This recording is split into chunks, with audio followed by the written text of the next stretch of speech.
আসসালামু আলাইকুম, সবাই কেমন আছেন? এটা হচ্ছে সৌদি আরবের রাতে, এখন বাজে রাতের প্রায় 12:30 বাজতেছে।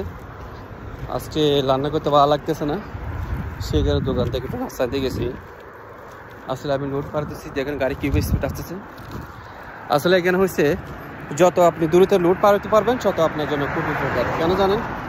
এখানে গাড়ি কখনো একটা গাড়ি মিনিমাম এখানে 100 কাছাকাছি চলে, 40-60 এরকম গাড়ি এনি টাইম। মেইন রোডে 100-150 গাড়ি চলে থাকে।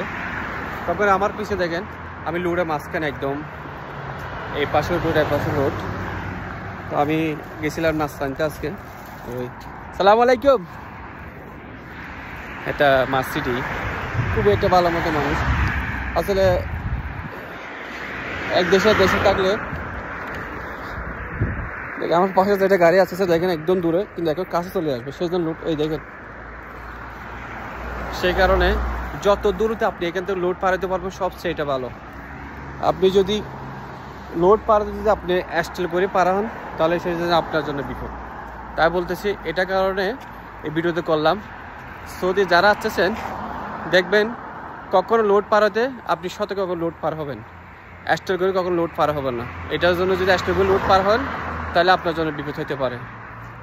সবাই যদি ভিডিওতে ভালো লাগে সবাই একটু শেয়ার করবেন আর সবাই সাপোর্ট করবেন। সবাইকে ধন্যবাদ।